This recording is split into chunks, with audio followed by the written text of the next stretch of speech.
Hello बच्चों, welcome to Arya classes. तो कैसे हो आप लोग? ठीक हो? एकदम चंगा। तो आज हम पढ़ते हैं पोटेंशियल डिफरेंस। तो पोटेंशियल डिफरेंस का क्वेश्चन आप पहले पार्ट में देख लेना, मैंने गलती से वीडियो मेरे से स्किप हो गई। तो हम पढ़ेंगे आज पोटेंशियल डिफरेंस में वाई इलेक्ट्रॉन्स फ्लो। इलेक्ट्रॉन का फ्लो क्यों होता है? कुछ लोगों के मनों में ये बात जागृत होती है कि इलेक्ट्रॉन का फ्लो क्यों होता है। तो बच्चों, इलेक्ट्रॉन का फ्लो इलेक्ट्रिक फोर्स की वजह से होता है, ड्यू टू इलेक्ट्रिक फोर्स। ठीक है, इलेक्ट्रिक फोर्स होता है जो उसको प्रेशर देता है और इलेक्ट्रॉन आगे बढ़ता है।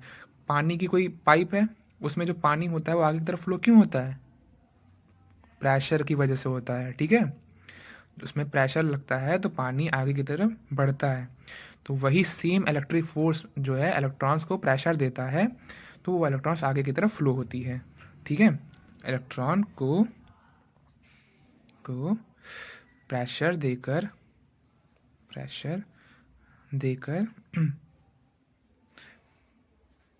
पुश करता है। ठीक है, फिर जो यही होता है उसके द्वारा वर्क डन किया जाता है, उसी को हम लोग कहते हैं पोटेंशियल डिफरेंस। जो इलेक्ट्रॉन को फ्लो कराया जा रहा है वही सब हम लोग क्या कहते हैं, पोटेंशियल डिफरेंस। अब एग्जैक्ट पोटेंशियल डिफरेंस की एग्जैक्ट डिफिनीशन जो होती है वो आप लोग देख लीजिए। तो पोटेंशियल डिफरेंस का जो डिफिनीशन है वो होता है कि work done to move a unit charge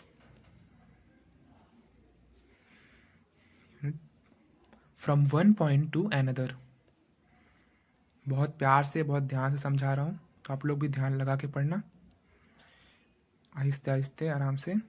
another, फिर पोटेंशियल डिफरेंस की एग्जैक्ट फॉर्मूला क्या होता है? Potential difference is equal to work done upon charge, जो कि इसी डिफिनीशन से निकला है, work done to move a unit charge. ठीक है, अपॉन चार्ज। तो पी डी जो होता है इसको हम लोग क्या कहते हैं? वी।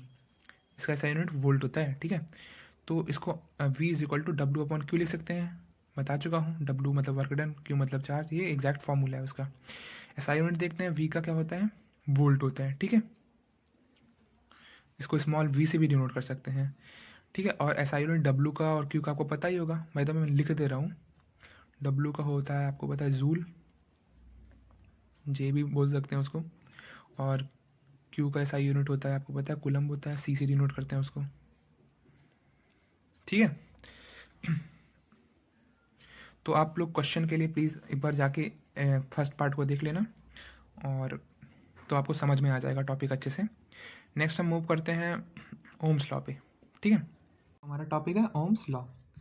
तो आप लोग जिस भी स्कूल से हो, आप लोग जब केमिस्ट्री लैब में जाते हो तो आपको दिखता होगा दो बंदे तो ऐसे नल्ले आते हैं जिनको बस टाइम पास करना होता है। एक बंदा ऐसा होता है जो टेस्ट ट्यूब तोड़ देता है, जिससे मैडम फाइन मांगती है 200 रुपये, जो वो कभी नहीं चुकाता है। एक बंदा होता है भाई प्रैक्टिकल वाला बंदा, जो इतनी पढ़ाई करता है भाई उसको क्लास कम पड़ जाता है, वो प्रैक्टिकल लैब में भी आके पढ़ने लगता है छिप छिप के। दो लड़कियां होती है भाई मैडम की चमची, मैडम बोले हाँ, लड़कियां बोले हाँ, मैडम बोले ना, ये भी बोले ना। तो ऐसा कुछ सीन होता है केमिस्ट्री लैब में। तो फिर हम पढ़ते हैं, हमारा टॉपिक क्या था? ओम्स लॉ, ओम का लॉ। ठीक है, अच्छा आप लोग को ये तो ज्ञात होगा ना कि जब वोल्टेज बढ़ता है तो करंट बढ़ता है। ठीक है, वोल्टेज घटता है तो करंट भी घटता है। ठीक है, ये तो आपको पता है ना, वोल्टेज बढ़ता है करंट बढ़ता है, वोल्टेज घटता है करंट घटता है। फिगर देख लेते हम लोग इसका।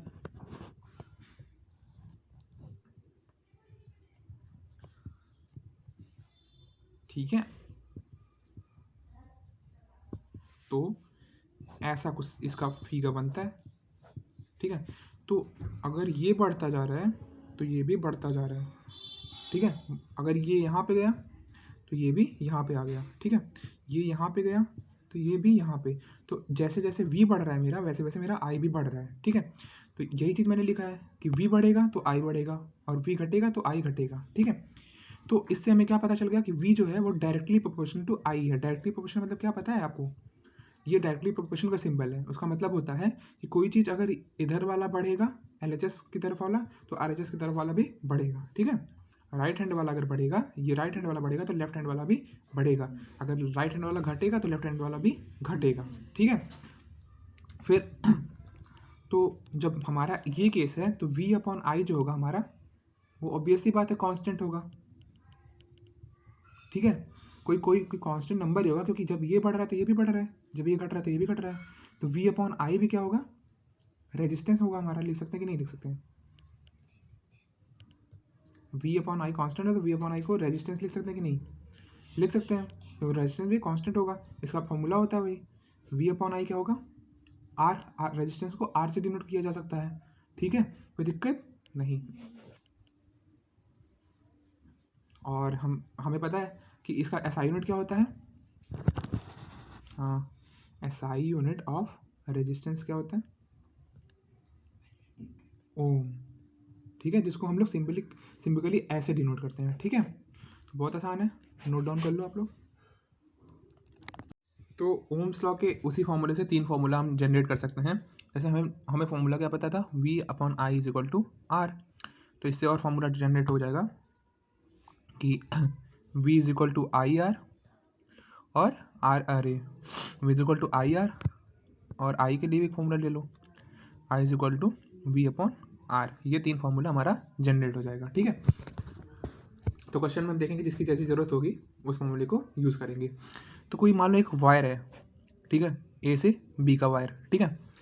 कोई वायर है तो उसका जो वोल्टेज है वो 1 वोल्ट का है, करंट जो है उसमें से पास हो रहा है वो 1 एम्पियर का है, ठीक है। ये करंट पास हो रहा है 1 एम्पियर का है, ठीक है। तो कोई पूछे रेजिस्टेंस कितना होगा, तो ऑब्वियसली बात है 1 ओम होगा। इसी क्वेश्चन में देख लो, V1 है, I1 है, तो R1 होना ही होना है, ठीक है। तो ऐसे आप जवाब दे सकते हो। फिर हम नेक्स्ट बात करते हैं, फिर हम बात करेंगे कि पोटेंशियल डिफरेंस क्रिएट कैसे होता है। तो जानते हो, गुड कंडक्टर, फिर आता है मेरा पुअर कंडक्टर, फिर आता है मेरा इंसुलेटर। ये तो आप लोग जानते ही होंगे, बट मैं बता दे रहा हूँ। जिससे इलेक्ट्रिसिटी अच्छे से पास हो जाती है उसे गुड कंडक्टर कहते हैं, जिसमें हो जाती है पास लेकिन लिमिटेड वे में उसे पुअर कंडक्टर कहते हैं। इंसुलेटर मतलब जिसमें पास ही नहीं होती है, ठीक है। तो इसमें बोलते हैं, इस पर लिख लेते हैं, इलेक्ट्रिसिटी पासेस ईजिली, आराम से पास हो जाती है, ठीक है। क्योंकि और इसमें क्या होता है, limited amount of electricity passes, limited amount of electricity, बहुत कम अमाउंट में पास हो पाती है। भी रीज़न बता रहा हूँ आपको, पासेस, ठीक है। इसमें क्या होता है, डू नॉट पास इलेक्ट्रिसिटी, इसमें बिल्कुल भी नहीं पास होती है, ठीक है, इलेक्ट्रिसिटी, ठीक है। इसमें क्यों पास हो जाती है, क्योंकि इसका जो रेजिस्टेंस होता है बहुत कम होता है, इसका रेजिस्टेंस बहुत ज़्यादा कम होता है, ठीक है। इसमें क्यों लिमिटेड अमाउंट में पास होती है, इसका पहले इसका जान लो। इसमें क्यों नहीं पास होती है, क्योंकि इसका रेजिस्टेंस बहुत ज़्यादा हाई होता है, ठीक है। और इसमें क्यों लिमिटेड अमाउंट पास होती है, क्योंकि इसका ना रेजिस्टेंस बहुत ज़्यादा हाई होता है ना बहुत ज़्यादा लो होता है, ठीक है। तो इसमें क्या होता है, यूज्ड एज अ रजिस्टर, इसको रजिस्टर की तरह यूज़ किया जाता है किसमें, इलेक्ट्रिक सर्किट में, ठीक है, इन इलेक्ट्रिक सर्किट, पुअर कंडक्टर को, ठीक है। अब आप लोग जान गए होंगे गुड कंडक्टर क्या होता है, पुअर कंडक्टर क्या होता है और इंसुलेटर क्या होता है, ठीक है। गुड कंडक्टर जिसमें इलेक्ट्रिसिटी आराम से पास हो जाए, पुअर कंडक्टर जिसमें लिमिटेड वे में पास हो, इंसुलेटर जिसमें से बिल्कुल पास ही ना हो, इसमें जैसे लकड़ी वगैरह का एग्जांपल ले सकते हैं कि लकड़ी से बिल्कुल पास ही नहीं होता, ठीक है। तो थैंक यू, आज के लिए इतना ही, नेक्स्ट हम कल क्लास में देखेंगे। समझ में आया क्या, समझ में आया, मगज में आया क्या, मगज में आया।